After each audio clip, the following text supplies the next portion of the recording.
المرسلين سيدنا محمد وعلى آله وصحابه أجمعين. اللهم صل على سيدنا محمد وعلى آل سيدنا محمد كما صليت على إبراهيم وعلى آل إبراهيم في العالمين إنك حميد مجيد. أعوذ بالله من الشيطان الرجيم. بسم الله الرحمن الرحيم. ويستعجلونك بالعذاب ولولا أجل مسمى لجاءهم العذاب وليأتينهم بغتة وهم لا يشعرون. يستعجلونك بالعذاب وإن جهنم لمحيطة بالكافرين.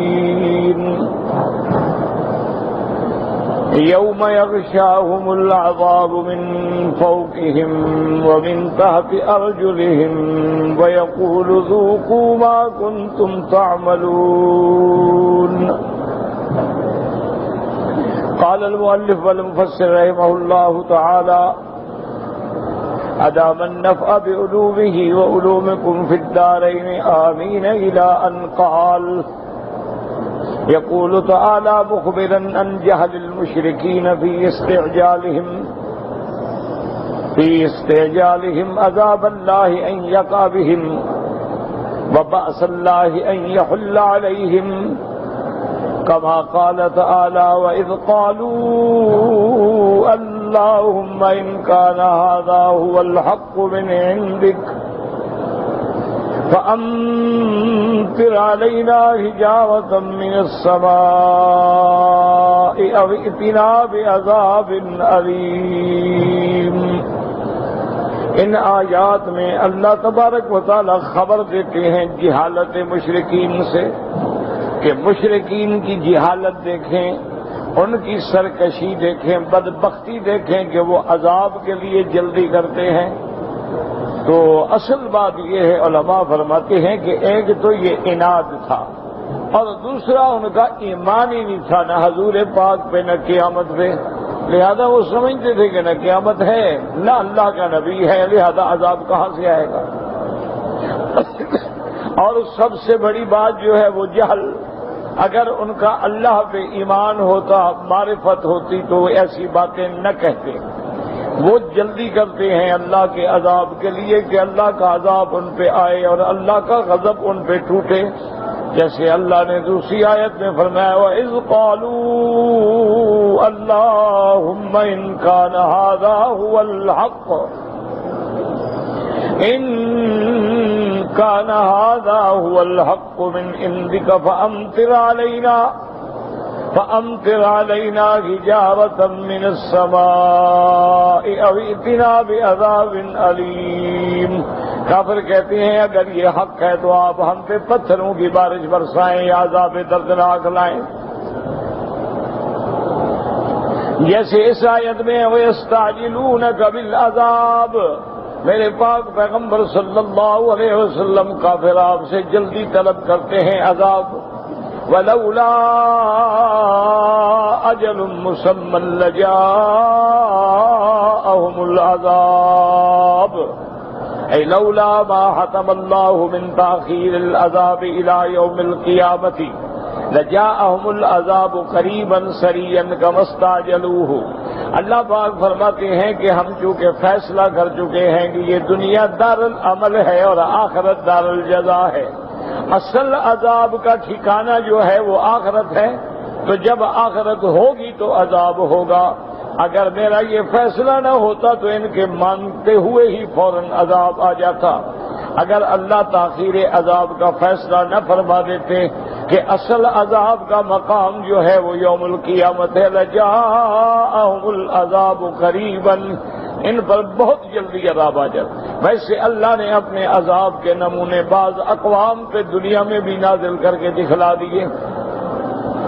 اللہ نے فرمایا جس کی تم جلدی کر رہے ہو بے وقوفو، وَلَيَأْتِيَنَّهُم بغتة وهم لا يشعرون، اور وہ عذاب بھی تم کو اچانک پکڑے گا اور تمہیں خبر بھی نہیں ہوگی. یعنی قیامت جب آئے گی تو کسی کو پتہ تھوڑا چلے گا، آدمی اپنے اپنے معاملات میں مشغول ہوں گے اور قیامت آ جائے گی.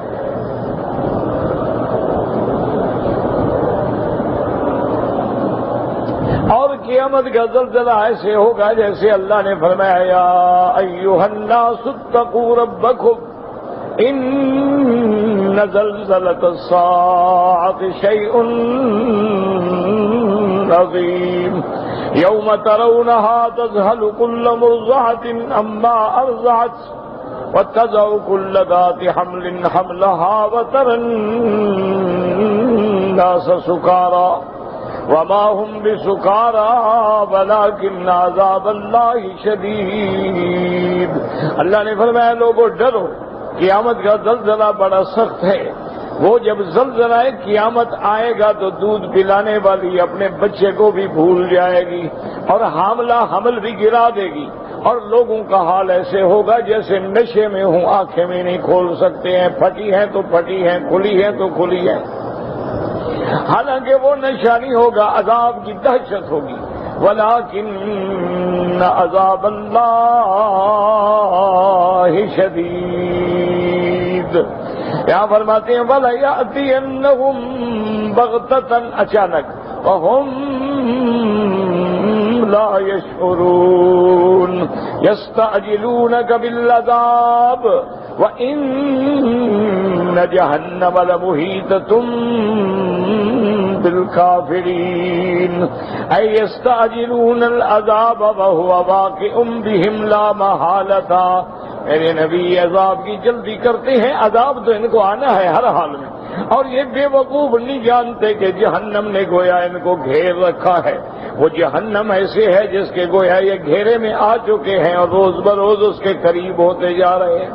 اور بعض علماء نے فرمایا چونکہ یہ جو سمندر ہے گویا یہ جہنم ہے، جتنا سمندر ہے اور 3 حصے زمین پہ سمندر ہے اور 1 حصے میں آبادی ہے، تو گویا جہنم نے تو گھیر رکھا. کیونکہ بعض علماء نے لکھا ہے کہ قیامت والے دن اللہ فرماتے ہیں اذا السماء انفطرت واذا الكواكب انتصرت وَإِذَا الْبِحَارُ فُجِّرَتْ وَإِذَا الْقُبُورُ بُعْثِرَتْ. اللہ حکم دیں گے تو یہ چاند تارے سب اس سمندر میں گر جائیں گے، تو اس کے اندر گرمی اور آگ اور بڑھ جائے گی، اور نیچے اس کے جو آگ ہے جو جہنم ہے وہ پردہ ہٹا دیں گے تو یہ سارا جہنم آگ ہو جائے گا. اس لیے بعض علماء فرماتے ہیں کہ دیکھو حقیقتاً گویا کہ اللہ کی جہنم نے تو ہر طرف سے احاطہ کیا ہوا ہے، کون کسی طرف بھاگ سکتا ہے. تو یہ کوئی یعنی بعید بات نہیں ہے. اب بھی آپ نے سنا ہوگا کہ سونامی میں جو طوفان آیا تھا وہ یہی بتلاتے ہیں وہاں کے لوگ کہ یکدم پانی جو ہے واپس سمندر میں جانے لگا، یعنی کنارے سے پانی واپس ہونے لگ گیا، اور اس کے بعد یکدم پانی جو ہے 200 میٹر بلند ہو کے پوری دیوار کھڑی ہو کے آیا. تو اس لیے علماء نے تحقیق یہ کی ہے کہ دراصل وہ جو اللہ نے ایک غلاف حجری رکھا ہوا ہے، ایک اللہ نے جو چادر رکھی ہوئی ہے اس عذاب کے اوپر، اس میں دراڑ پڑی تو پانی واپس آیا اندر جانے کے لیے، اور نیچے چونکہ آگ تھی تو گرم ہو کے پھر پانی جو ہے اوپر اٹھا اور اس نے جا کے تباہی پھیلا دی. تو اسی لیے حضرت عبداللہ ابن عمر رضی اللہ تعالی عنہما سمندر کے پانی سے وضو نہیں فرماتے تھے. تو صحابہ نے کہا حضرت پانی ہے، فرمایا کہ بھئی ان تحت البحر نارن، اس کے نیچے جہنم ہے، میں جہنم کے پانی سے کیوں وضو کروں. اسی لیے حکم ہے شرعاً بھی کہ کوئی آدمی بغیر ضرورت کے بحری سفر اختیار نہ کرے. ہاں اگر حج ہے، عمرہ ہے، تعلیم ہے، تجارت ہے، مجبوری ہے، لیکن بغیر اس کے یعنی محض سیر و تفریح کے لیے نہ کرے، کیونکہ یہ دریا جو ہیں یہی دہکا دیے جائیں گے اور یہی آگ بن جائیں گے. اللہ تبارک وما ذالک علی اللہ بعزیز.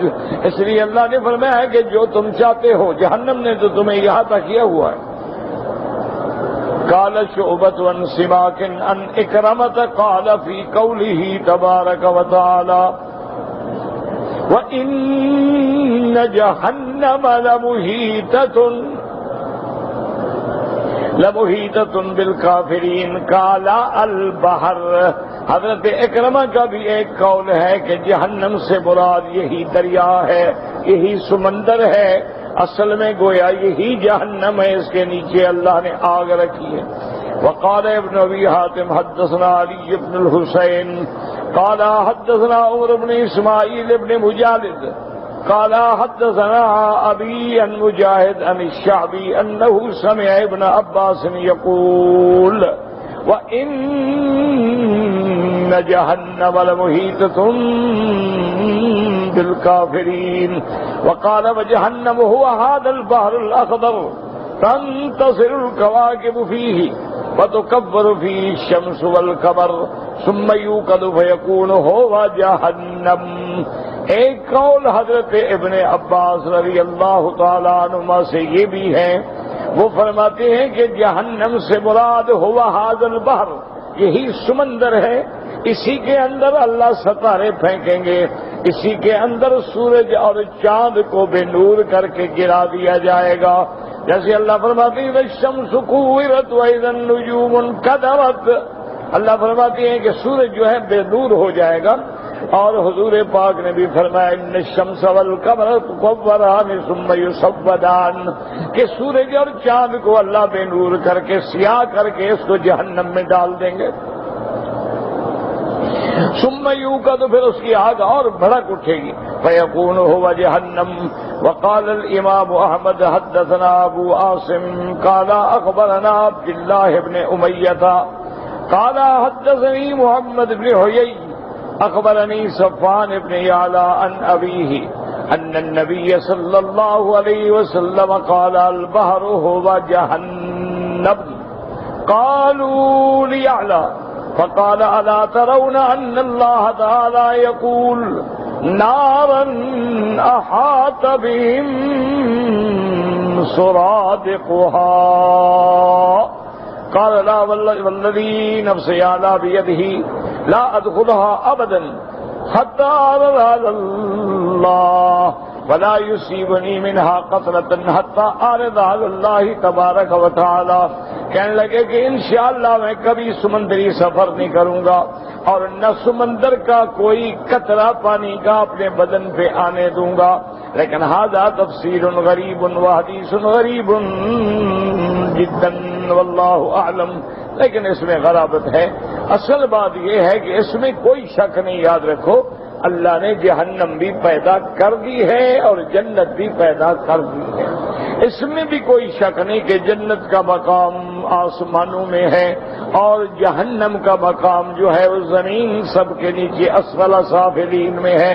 لیکن کیا یہ سمندر گویا سمندر بھی ہو سکتا ہے، لیکن بہرحال یہ کہنا کہ صرف یہی سمندر جہنم ہے یہ قول غریب ہے.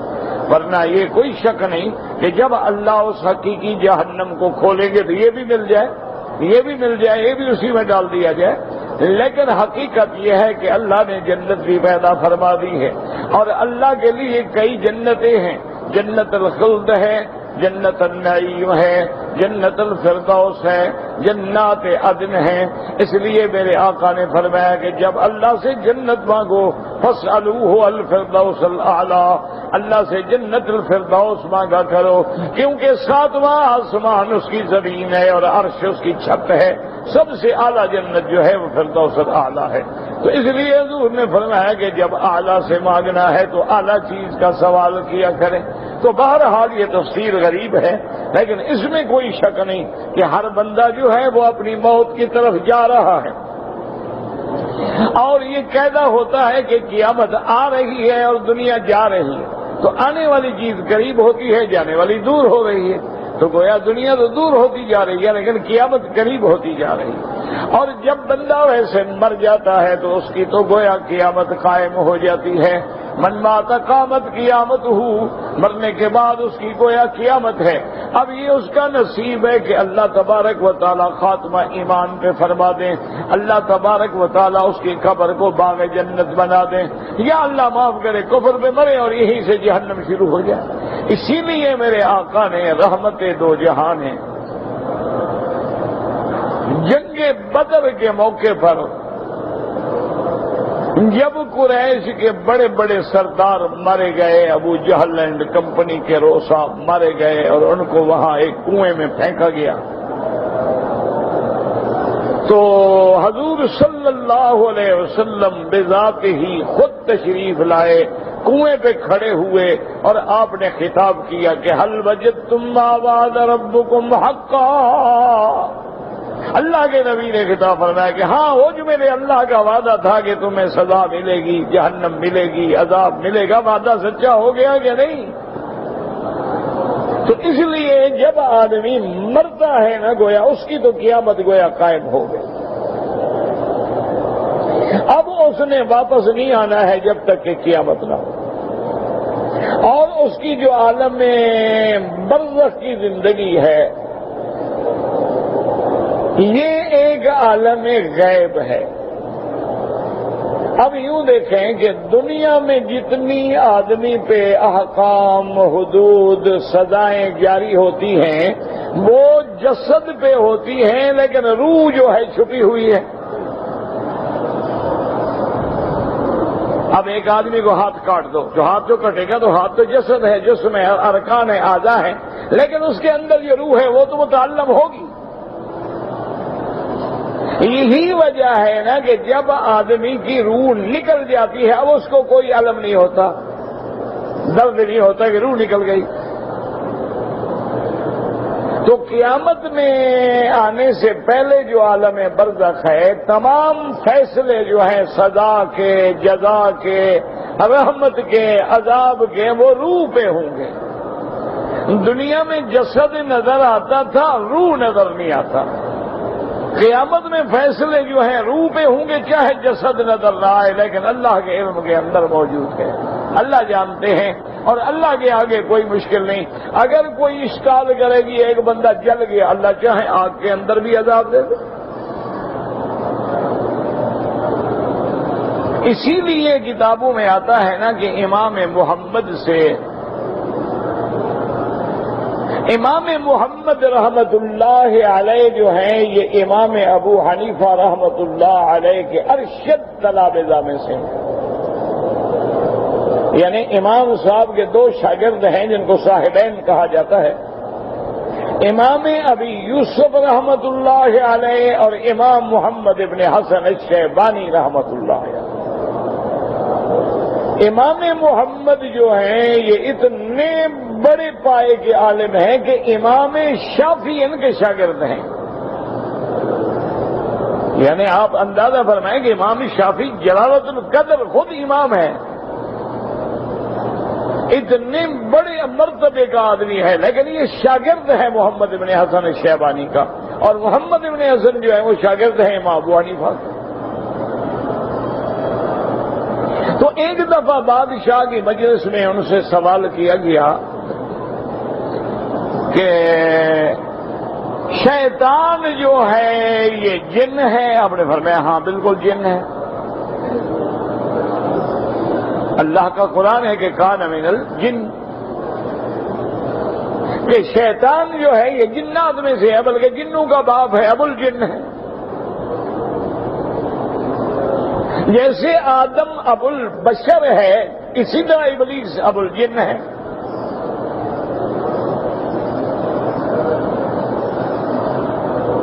اور انسان کو اللہ نے پیدا کیا ہے مٹی سے، من صلصال فخار، وخلق الجان من مارج من نار، اور اللہ نے جنوں کو پیدا کیا آگ سے۔ تو اس کا مطلب یہ ہوا کہ جن جو ہے ابلیس جو ہے وہ بھی آگ سے پیدا ہوا۔ ہم نے کہا بالکل۔ نے سوال کیا کہ امام محمد یہ بات ہمیں سمجھ نہیں آتی کہ اگر ہم آگ کو لے کے آگ میں ڈال دیں، بعض لوگ ہوتے ہیں نا عقل لڑاتے رہتے ہیں اللہ کے احکام کو چھیڑنے کے لیے، حالانکہ بندے کا کام یہ ہوتا ہے کہ بندہ عبد ہے، غلام ہے، غلام کا کام یہ ہے کہ سر تسلیم خم ہے جو مزاج یار میں آئے، میرا مولا جو تیرا حکم ہے بس ٹھیک۔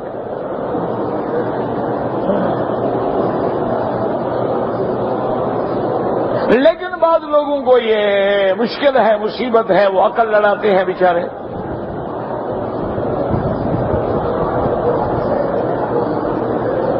لیکن یہ بھی نہیں سمجھتے کہ بھائی اللہ کا قانون غلط نہیں ہو سکتا، ہماری عقل تو غلط ہو سکتی ہے۔ اب تمہارے ہاں ایک قانون ہے نا، آئلی قانون، کہ اگر کوئی آدمی اپنی بیوی کو طلاق دے تو تمہارا قانون یہ کہتا ہے کہ وہ طلاق مؤثر نہیں ہوگی، بلکہ اس طلاق کی کاپی اور ایک نوٹس جو ہے وہ متعلقہ یونین کونسل کے چیئرمین کو بھیجے۔ چیئرمین جو ہے پھر دونوں فریقوں کو نوٹس جاری کریں گے، بلائیں گے کرائیں گے، محنت سلو کرائیں گے، نہ ہوا تو پھر طلاق کا فیصلہ چیئرمین کرے گا۔ دیکھو کیسے عقل ہے ماشاءاللہ۔ اور یہ ایک آدمی کا عقل نہیں ہے ماشاءاللہ، یہ تو پارلیمنٹ کا عقل ہے جہاں ہماری کریم بیٹھی ہوئی ہے۔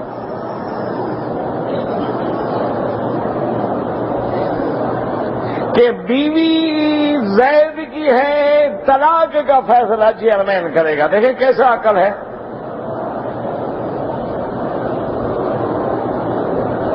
اور طلاق پہلے دے گا اور نوٹس بعد میں چیئرمین کو بھیجے گا۔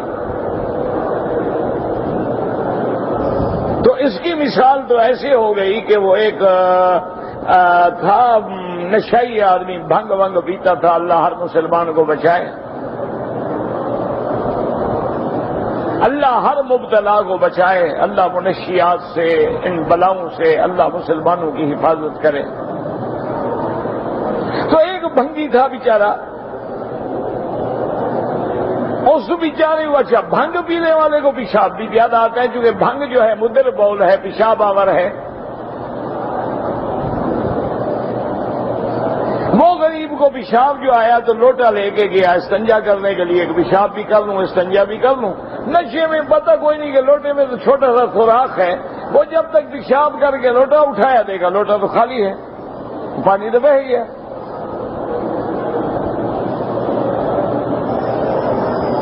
وہ بغیر استنجے کے بیچارہ واپس آ گیا۔ گھنٹے بعد پھر اس کو پیشاب کا تقاضا ہو گیا، پھر لوٹا بھرا، پھر لوٹا بھر کے گیا اور جا کے بیٹھا آرام سے پیشاب کیا، فارغ ہوا، لوٹا دے گا، لوٹے میں پانی نہیں۔ وہ تو سوراخ تھا نا، وہ پکڑ کے چلتا ہو، بہتا رہتا، اس کے فارغ ہونے تک پانی ختم ہو جاتا۔ تیسرے دفعہ جب اس کو پیشاب آیا تو لوٹا بھر کے گیا اور کہنے لگا اچھا 2 دفعہ تو تم نے مجھے دھوکہ دیا ہے، آج میں بالکل تمہیں ٹھیک کرتا ہوں، میں پہلے استنجا کر لوں گا، پیشاب بعد میں کروں گا۔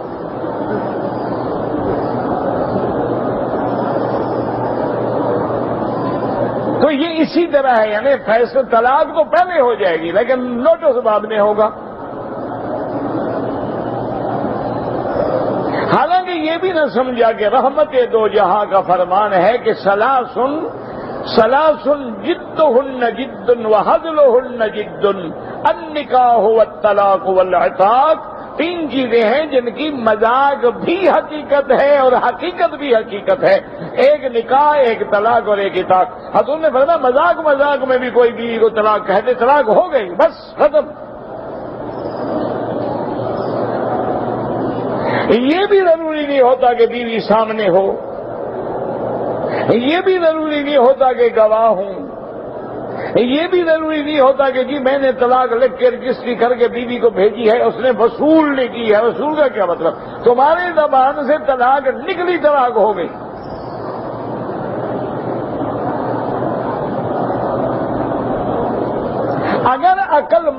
کوئی ہوتا اور قرآن کے قانون کا خیال ہوتا تو یہ مسئلہ قرآن میں لکھا ہے، لیکن تم الٹا سمجھو تو کیا کرے آدمی؟ وَإِنِ امْرَأَةٌ خَافَتْ مِنْ بَعْلِهَا نُشُوزًا أَوْ إِعْرَاضًا،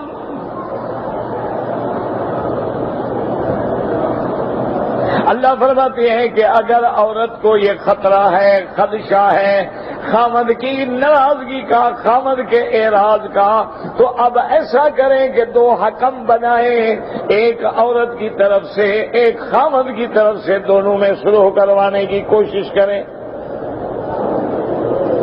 اگر دونوں میں صلح ہو جائے تو الحمدللہ، اگر نہ ہو سکے تو پھر وہ طلاق کا فیصلہ کریں، یعنی صلح یا فیصلہ نوٹس پہلے دیں۔ اگر صلح نہیں ہوتی پھر طلاق کہو کہ بابا تم طلاق دیتے ہو، طلاق مؤثر ہو جائے گی۔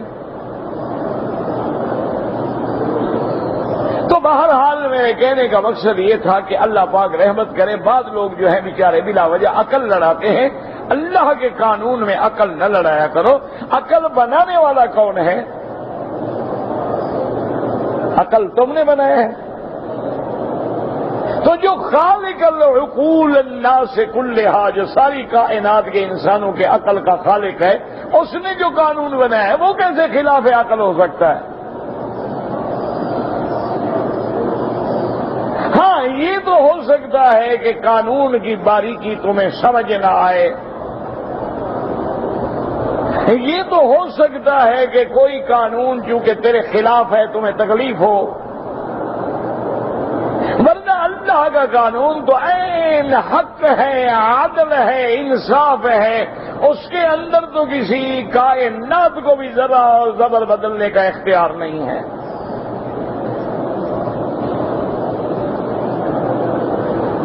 تو اب امام محمد رحمت اللہ علیہ سے پوچھنے لگے کہ جناب شیطان آگ سے بنا، فرمایا آگ سے بنا۔ انہوں نے کہا حضرت کمال کی بات ہے، آگ کو اگر ہم آگ میں ڈال دیں تو پھر کیا عذاب ہوگا؟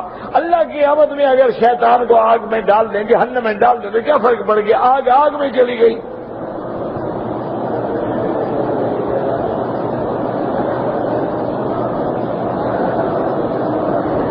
امام محمد رحمت اللہ علیہ نے فرمایا بادشاہ سے کہ آپ مہربانی کریں، کسی ملازم کو حکم دیں کہ مٹی کا ایک ڈیلا لے آئے، پھر میں مسئلہ سمجھاتا ہوں۔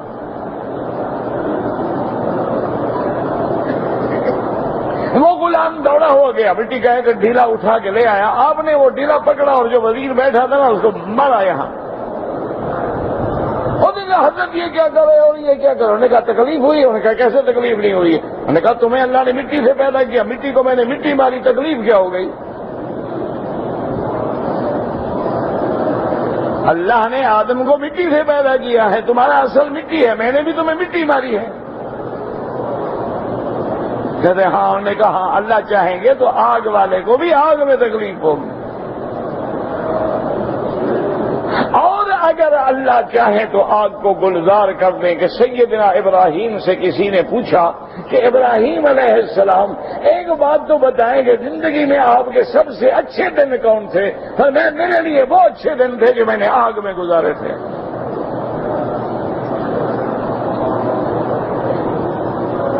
لوگ حیران ہو گئے، انہوں نے کہا حضرت آگ میں بھی اچھے دن تھے؟ فرمایا اللہ کے بندے، جنت کا لباس تھا، جنت کے کھانے تھے، مزے سے بیٹھا ہوا تھا، وہی تو میرے دن اچھے تھے، اور کون سے دن اچھے ہو سکتے ہیں؟ دنیا میں تو دنیا کا کھانا ملتا ہے نا، وہاں تو اللہ نے مجھے جنت کی نعمتیں کھلائیں، جنت کے لباس پہنائے، اور میرے لیے آگ کو صرف بردن نہیں، بردن و سلامت کر کے میرے لیے آگ کو ایسا معتدل درجہ حرارت بنا دیا کہ جس میں آرام سے بیٹھا رہا۔ تو اس لیے عقل نہ لڑایا کریں کہ قبر میں عذاب کیسے ہوگا، جہنم کیسے ہوگی، اور جناب قیامت کیسے ہوگی، اور یہ دنیا فنا کیسے ہوگی۔ جو بنانے پہ قادر ہے وہ فنا کرنے پہ بھی قادر ہے۔ جو اللہ تبارک و تعالیٰ کی ذات نے، جس نے آسمانوں اور زمینوں کو پیدا کیا ہے، وہ بدلنے پہ بھی قادر ہے اور فنا کرنے پہ بھی قادر ہے، اور اللہ اس کے تھوڑے تھوڑے نمونے آپ کو دنیا میں بھی دکھلا دیتے ہیں۔ دیکھا نہیں ہے کہ جب زلزلہ آتا ہے تو کیا ہوتا؟ ان لوگوں سے جا کے پوچھے نا جو زلزلے سے گزرے ہیں. لیکن خدا جانے بھئی ہم لوگ پتہ نہیں کس مٹی کے بنے ہوئے ہیں. اتنے بڑے عذاب کے بعد بھی زانی اسی طرح زنا میں ہے، شرابی شراب میں ہے، فلم والا فلم میں ہے، بے حیا بے حیائی میں ہے، لوگوں کے بچے لے کے بیچ رہے ہیں، لڑکیاں اٹھا کے بیچ رہے ہیں، لوگوں کے ڈاکے مار رہے ہیں. خدا جانے کیسی مخلوق. اس لیے اللہ نے فرمایا عذاب نہ مانگو، عذاب جب آئے گا تو ایسے پکڑے گا پھر تمہیں پتہ بھی نہیں لگے گا. ثم قال عز وجل يوم يغشاهم العذاب من فوقهم ومن تحت ارجلهم، اور جس دن ان کو عذاب اوپر سے بھی نیچے سے بھی ڈھانک لے گا. لهم من جہنم مہاد ومن فوقهم غواش. اللہ نے فرمایا کافروں کے لیے جہنم کا بچھونا ہوگا اور جہنم کا اوڑھنا ہوگا، اوپر بھی عذاب ہوگا نیچے بھی عذاب ہوگا. وقال تعالی لهم من فوقهم ظلل من النار ومن تحتهم ظلل. وقال تعالی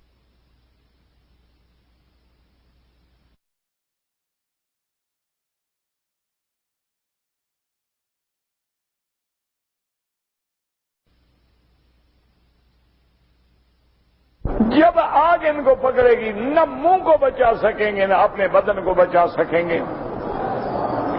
فالنار تغشاهم من سائر جهاتهم، ہر طرف سے ان کے لیے نار ہوگی. وهذا ابلغ في العذاب الحسی، عذاب حسی کے لیے کہ ہر طرف آگ، اوپر بھی آگ نیچے بھی آگ، دائیں بھی آگ بائیں بھی آگ. وَنَقُولُ ذُوقُوا مَا كُنتُمْ تَعْمَلُونَ تَعْدِيدٌ وَتَقْرِيرٌ وَتَوْبِيخٌ. اور پھر کہا جائے گا کہ ظالموں اب چکھو عذاب. یہ عذاب مانوی ہوگا. كَقَوْلِهِ تَعَالَى يَوْمَ يُسْحَبُونَ فِي النَّارِ عَلَى وُجُوهِهِمْ، ان کو چہرے کے بل جہنم کی آگ میں گھسیٹا جائے گا اور کہا جائے گا ذوقوا مس سقر انا كل شيء خلقناه بقدر. وقال تعالى يوم يدعون الى النار جهنم دعا هذه النار التي كنتم بها تكذبون ابصروا ماذا انتم لا تبصرون اصلوها فاصبروا او لا تصبروا سواء عليكم انما تجزون ما كنتم تعملون. قیامت والے دن کافروں سے کہا جائے گا کہ دیکھو یہی آگ ہے، یہی جہنم ہے جس کو تم جھٹلاتے تھے. اچھی طرح دیکھ لو، یہ جادو کی آگ تو نہیں، یہ اندھے ہو دیکھ نہیں رہے ہو. اب جلتے رہو اس میں، مرتے رہو اس میں، چاہے صبر کرو چاہے صبر نہ کرو، چیختے رہو برابر ہے. اللہ تمہیں تمہارے ان اعمال کی سزا دے رہے ہیں جو تم نے دنیا میں کیے ہیں. اللہم اجرنا من النار، اللہم اجرنا من النار، اللہم اجرنا من النار، یا مجیر اجرنا من النار، اللہم ارزقنا الفردوس الاعلی برحمتک یا ارحم الراحمین.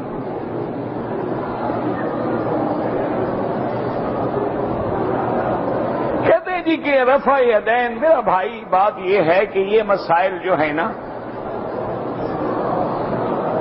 سب سے پہلی بات تو یاد رکھو یہ مسائل فروعی ہیں،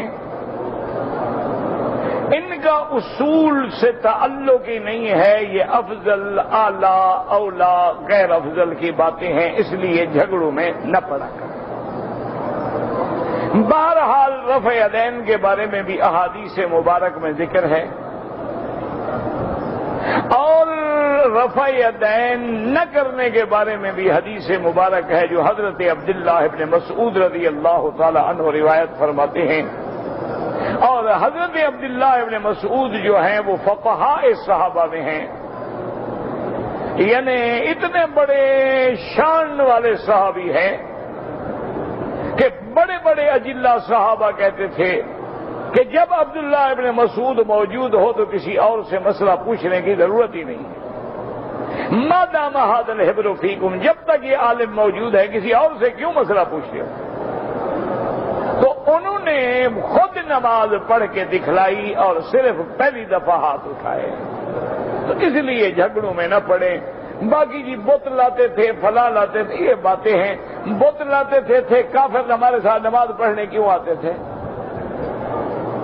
اللہ کے بندے کچھ عقل بھی تو ہو نا. مشرکین مکہ کو کیا پڑی ہے کہ ہمارے ساتھ نماز پڑھیں؟ وہ تو منکر تھے، وہ تو ہمیں مسلمانوں کو نماز نہیں پڑھنے دیتے تھے. وہ تو شور کرتے تھے اور غل کرتے تھے. یہ باتیں تو بہرحال نہیں کہنی چاہیے، لیکن آپ اپنے ذہن کو صاف رکھیں. جو لوگ کرتے ہیں ان پہ اعتراض نہ کریں، اور جو لوگ نہیں کرتے ہیں ان کے خلاف بھی بلا وجہ اتہامات سے بچیں. اللہ پاک سب کی نمازیں اور عبادات قبول فرمائیں.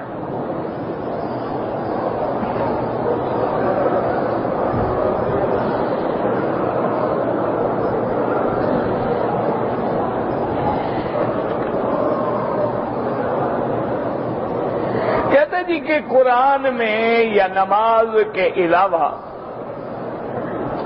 اگر ہم کوئی کام کریں تو بسم اللہ الرحمن الرحیم پورا پڑھیں، بالکل پورا پڑھیں.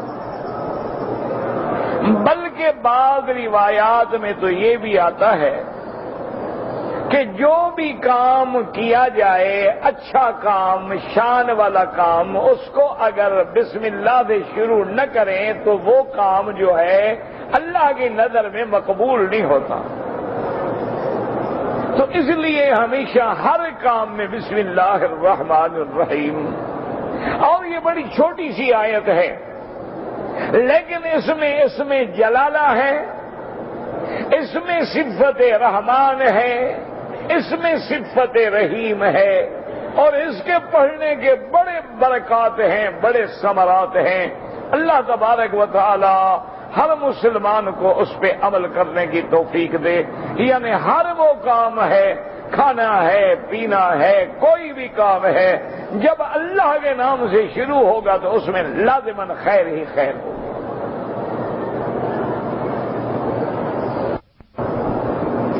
ایک شخص نے تمتع یا قران کا احرام باندھا.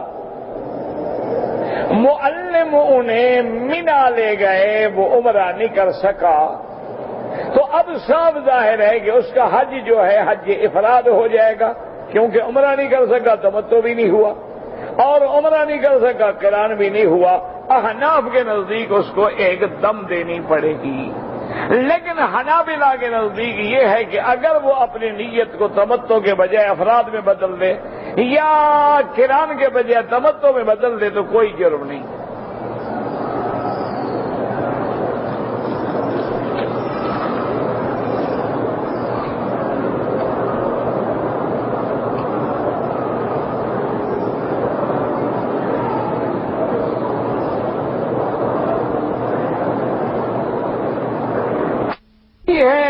عورت کہ میں پاکستان سے آئی،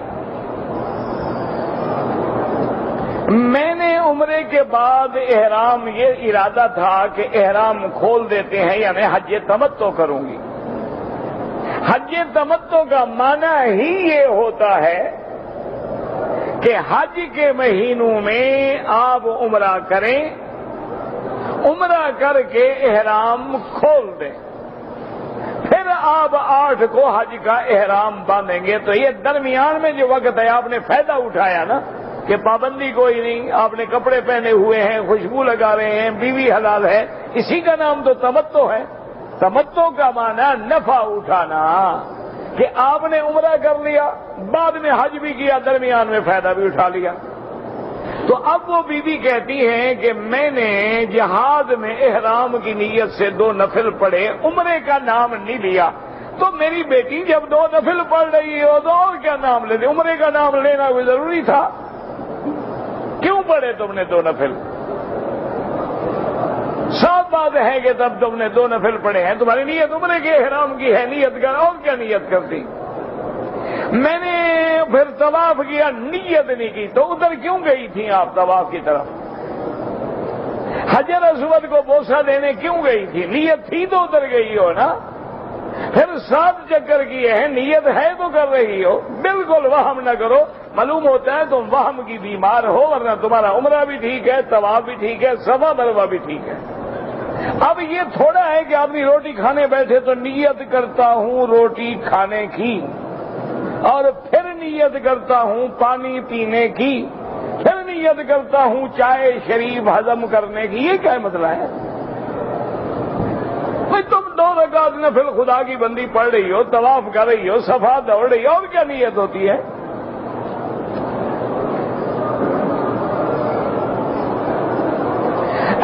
احرام کا کپڑا جو ہے، عورت کا احرام تو ہوتا ہی نہیں، کون سا احرام ہے عورت کا؟ عورت نے جو لباس پہنا ہوا ہے وہی احرام ہے۔ کوئی عورت کے لیے احرام نہیں ہوتا کہ رومال باندھو یا سفید کپڑا باندھو یا فلانا کپڑا باندھو، یہ تو لوگوں نے رواج بنا رکھا ہے۔ عورت کا جو لباس ہے وہی اس کا احرام ہے۔ مرد نہ ہوں پردہ اٹھا دو، بندے سامنے آ جائیں گرا دو، بس۔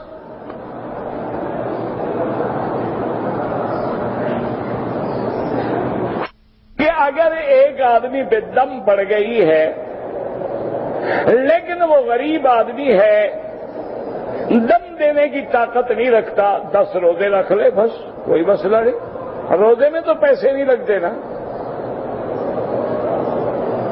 10 روزے رکھ لے، ادا ہو گئے، کوئی مسئلہ نہیں۔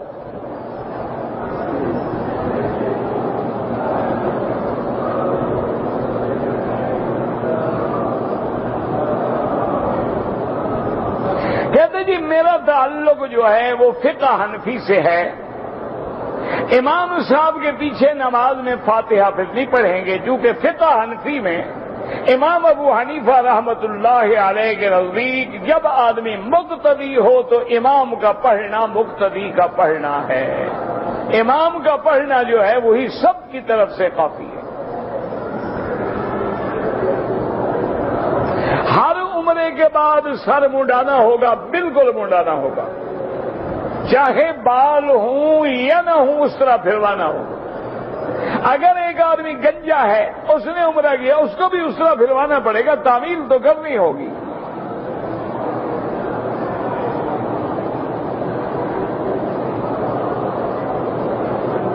آپ کی کتاب جو ہے ہمیں کہاں سے ملے گی؟ میرا بھائی، میں نے کئی دفعہ عرض کیا ہے کہ میرے پاس نہ میری کتاب ہوتی ہے، اور وہ کتابیں اللہ ان دوستوں کو، شاگردوں کو جزا دے جنہوں نے کیسٹیں سن کے بیچاروں نے کتابیں بنائی، کیسٹ سنتے ہیں لکھتے رہتے ہیں۔ بہرحال دروس حرم کے نام سے 4 جلد جو ہیں وہ مکمل ہو گئے۔ آپ کے ملک میں صدیقی ٹرسٹ کو آپ خط لکھیں گے، وہ آپ کو بھیج دیں گے، یا دارالاشاد بندر روڈ کراچی کو خط لکھیں گے تو دیں گے۔ میرے پاس تو کوئی ہوتی نہیں ہے، ہو تو میں دے دوں۔ کہتے جی کہ ہمارے ملک میں جو لوگ حضرت پیر عبد القادر جیلانی رحمت اللہ علیہ کے نام پہ 11ویں کا دودھ تقسیم کرتے ہیں، یہ بالکل بدعت ہے، خالص بدعت ہے، کوئی ثواب نہیں، بلکہ بعض علماء کے نزدیک تو یہ ما احل بہ لغیر اللہ میں آ جاتی ہے کہ اللہ کے نام کے سوا کسی غیر کے نام پہ خیرات ہو رہی، اور نہ اس کا حکم قرآن نے دیا نہ نبی نے دیا، خود عبد القادر جیلانی نے بھی نہیں کہا کہ 11ویں مناؤ۔ یہ تو ایک رواج ہے، کہتے ہیں کہ بڑھیا تھی، اس کی پتہ نہیں، کہتے ہیں کشتی ڈوب گئی، وہ بڑھیا پوری امت کے لیے عذاب بن گئی، ساری دنیا کو اس بدعت میں ڈال گئی۔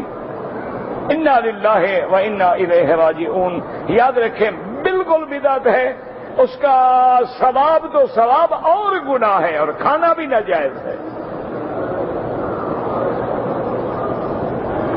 کہتے جی کہ اگر باپ ہے، دادا ہے یا پیر ہے، ان کو جھک کے پاؤں پہ ہاتھ رکھنا بالکل ناجائز ہے، اللہ کے سوا کسی کے آگے جھکنے کی اجازت نہیں ہے۔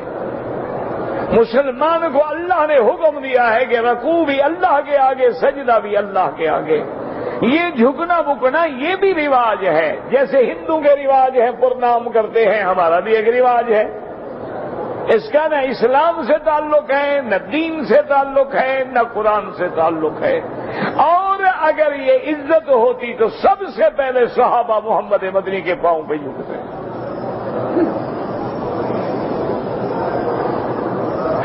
ہمارے ملک میں پیروں کے مزار بہت ہیں، اور وہاں پر لوگ آگے جانور ذبیحے چڑھاتے ہیں، میٹھا چاول تقسیم، سب ناجائز ہے، میٹھا ہو یا کڑوا ہو۔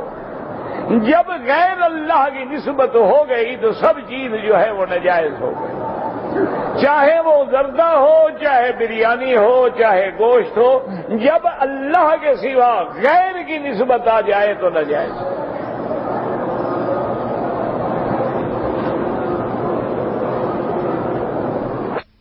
طواف کیا، اور طواف کے 2 رکعات جو پڑھنے ہیں اوقات مکروہہ میں امام ابو حنیفہ رحمۃ اللہ علیہ کے نزدیک نہ پڑھیں۔ وہ فرماتے ہیں فجر کو طواف کریں تو سورج نکلنے کے بعد پڑھیں، عصر کو کریں تو مغرب کے بعد پڑھیں۔ امام شافعی رحمۃ اللہ علیہ، امام احمد بن حنبل رحمۃ اللہ علیہ کے نزدیک مکے میں ہر وقت جائز ہے، جب چاہو طواف کرو، جب چاہو 2 رکعات پڑھو۔ یہ بھی کوئی جھگڑے کا مسئلہ نہیں۔ اگر آپ نے حرم میں رہنا ہے بعد میں آرام سے پڑھ لیں تاکہ کسی کا اعتراض نہ ہو، کسی حدیث کی مخالفت نہ ہو۔ اگر کوئی مجبوری ہے، قافلہ جا رہا ہے تو چلو گنجائش موجود ہے، پڑھ لو۔ یہ کوئی جھگڑے تو نہیں ہے نا، یہ تو لوگوں نے جھگڑے بنا دیے۔ 1400 سال گزرے شریعت محمد مصطفیٰ میں، یہ تمام اختلافی مسائل موجود تھے، لیکن کوئی لڑائی، کوئی مناظرہ، کوئی جھگڑا، کوئی مجادلہ، کوئی ایک دوسرے کے خلاف لڑائی، کوئی ایک دوسرے کے خلاف مسجدیں فتوے نہیں تھے۔ یہ تو بدبخت 1800 میں جب انگریز آیا تو اس نے ان مسائل سے فائدہ اٹھا کے مسلمانوں کو لڑا دیا۔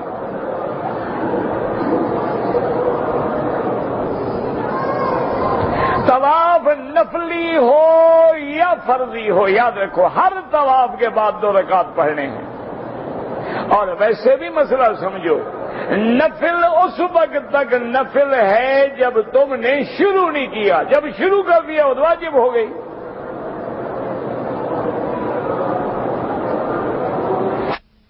اگر آپ کو دن میں ملنا ہو تو کہاں مل سکتا ہوں؟ صبح بھی نماز فجر کے بعد یہیں درس ہوتا ہے، مغرب میں یہاں ہوتا ہے، فجر کو تھوڑا ادھر ہوتا ہے، آپ آ کے مل لیں آرام سے، کوئی منع نہیں۔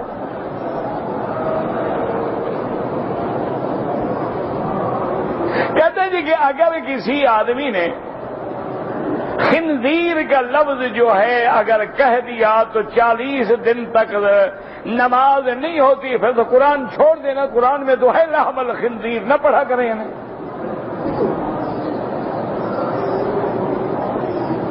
عجیب مسلمان ہیں، ڈرنے پہ آئے تو لفظ خنزیر کے زبان پلید ہو جاتی، شراب سے پلید نہیں ہوتی، سود کھانے سے اس سے بھی پلید نہیں ہوتی، یہ جو بینکوں کے ڈبے لے رکھے ہیں تم نے پانی کے لیے، اس سے بھی پلید نہیں ہوتی نہ۔ بینک جو ڈبہ دیتا ہے سود کے پیسوں کا ہے کہ خالص حلال کا ہے؟ اور پھر اللہ کا حکم ہے کہ گناہ میں مددگار نہ بنو۔ تم تو ان کے دفتر میں اعلان بنے ہوئے، اشتہار بنے ہوئے، جہاں جا رہے ہو لوگ پڑھ رہے، انہوں نے کوئی ایسے تھوڑا دیا ہے، انہوں نے تو اس لیے دیا ہے نا کہ پبلسٹی ہو، پوری دنیا میں اعلان ہو۔ اس کا بھی فکر نہیں، صرف سود کا نام نہ لو۔ اللہ کے بندے قرآن جو ہے تو قرآن بھی نہیں پڑھیں گے۔ حرمت علیکم المیتۃ والدم ولحم الخنزیر، یہ کیا ہے؟ یہ تو لوگوں نے مسئلے کھڑے ہوئے ہیں۔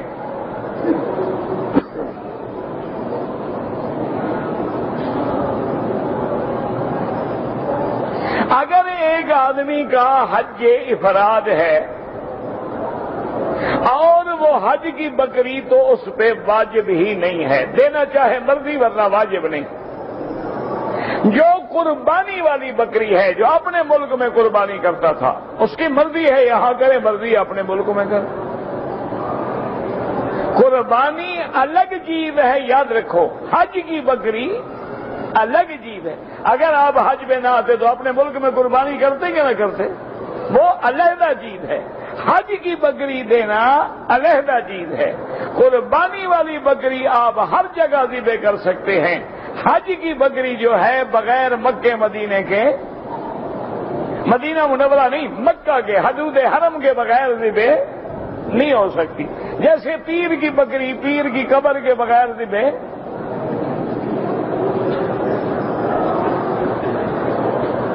جب وہ دیکھا نا شیطان کتنا ملعون ہے، اس نے کہا اللہ میاں آپ اپنی بکریاں منگوائیں گے مکے میں، میں چڑھواؤں گا قبروں پہ، فکر نہ کرو، مقابلہ پورا کروں گا۔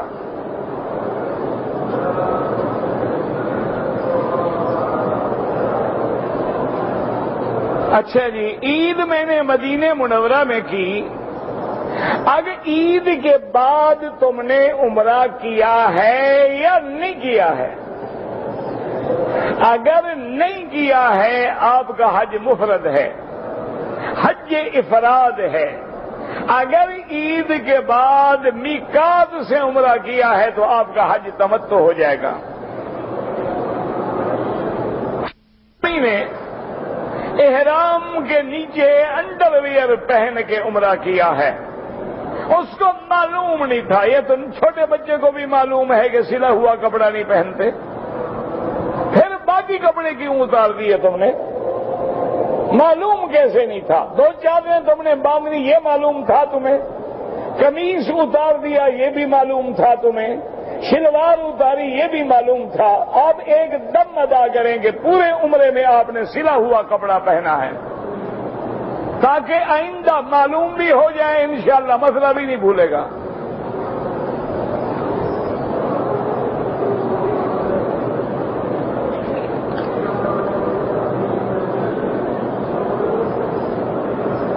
اگر ایک آدمی طواف کر رہا ہے،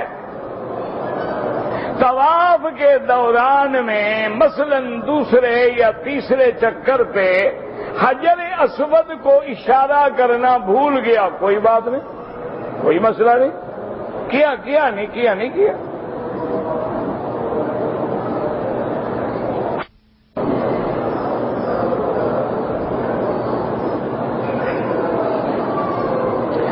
اگر ہم کیمپ میں ہیں، ملازم ہیں، کمپنی کے کیمپ میں رہتے ہیں، ہم روزانہ حرم میں آتے ہیں، بعض ساتھی کہتے ہیں کہ نماز کا وقت ہو گیا ہے، کیمپ میں ہم جماعت کر لیں، بعض ساتھی کہتے ہیں ابھی حرم جا رہے ہیں، وقت ہوگا حرم جا کے پڑھیں گے۔ بہرحال اگر وقت کا خطرہ ہے یا جماعت چھوٹ رہی ہے وہی جماعت سے پڑھ لیں، اور اگر حرم پہنچ کے بھی جماعت سے پڑھتے ہیں تو پھر حرم پڑھیں۔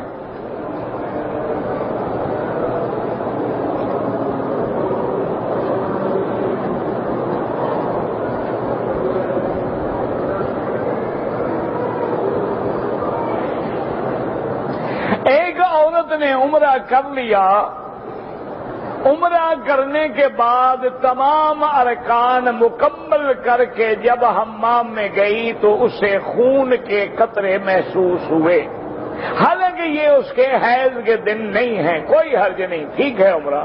بعض اوقات دوڑنے سے، چلنے سے، پھرنے سے، گرمی سے، فضا بدلنے سے ایسے اثرات ہو جاتے ہیں۔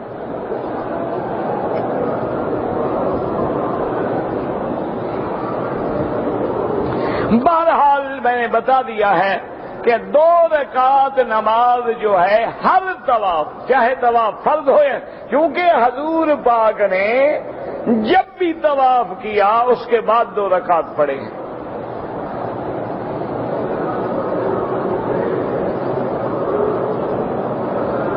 حج بدل کرنا ہے باپ کے لیے، بالکل کریں، حج کی کتابیں عام ہیں، اللہ کے بندے ہر دکان سے مل جاتی ہیں۔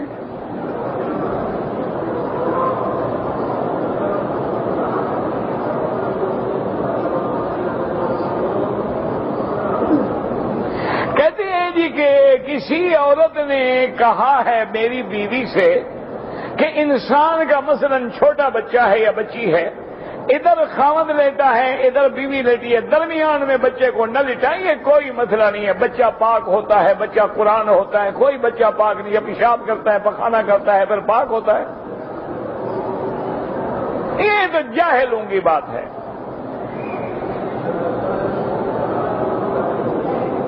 اگر کوئی مریض سرطان کی بیماری میں مر جائے وہ شہید ہوگا، کوئی ایسی حدیث مبارک میں نہیں ہے، اللہ بچائے ہر مسلمان کو۔ میں نے اپنی بیٹی کا نام رکھا ہے یسرا، ٹھیک ہے، بالکل ٹھیک ہے، بشرا، یسرا، سب ٹھیک ہے۔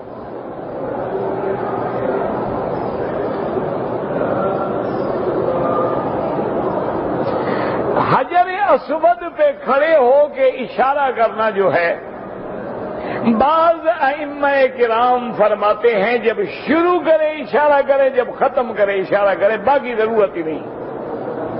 لیکن اکثر قول یہی ہے کہ ہر دفعہ جب بھی حجر اسود پہ گزرے یا بوسہ دے یا پھر اشارہ کرے۔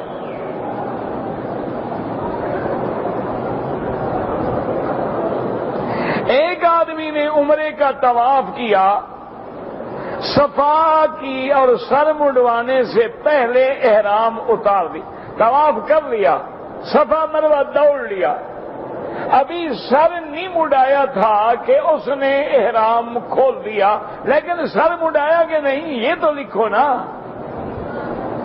سر مڈایا کتنی دیر کے بعد؟ کوئی حرج نہیں، کوئی جرمانہ نہیں۔ اگر کوئی آدمی آدھا گھنٹہ ایک گھنٹے کے بعد خیال ہے میں نے تو سر نہیں مڈایا، پھر سر مڈا دے تو کوئی جرمانہ نہیں۔ لیکن طریقہ یہ ہے کہ اگر کوئی آدمی عمرہ کر کے صفا مروہ دوڑ کے سر نہیں مڈایا لیکن کپڑے پہن لیے، اب ایک گھنٹے کے بعد یاد آیا کہ میں نے تو سر نہیں مڈایا، تو فوراً کپڑے اتارے، پھر احرام کی چادر باندھ کے سر مڈوائے، سر منڈوا کے پھر کپڑے اپنے پہنا کرے۔ لیکن بہرحال اگر سر منڈوا دیا ہے تو اللہ کا شکر ہے، دم سے تم بچ گئے، لیکن آئندہ احتیاط کرو، یعنی پہلے طواف کریں، 2 رکعت پڑھیں، صفا مروہ دوڑیں، اس کے بعد سر منڈوائیں، پھر جا کے چادریں اتار کے اپنے کپڑے بدلیں۔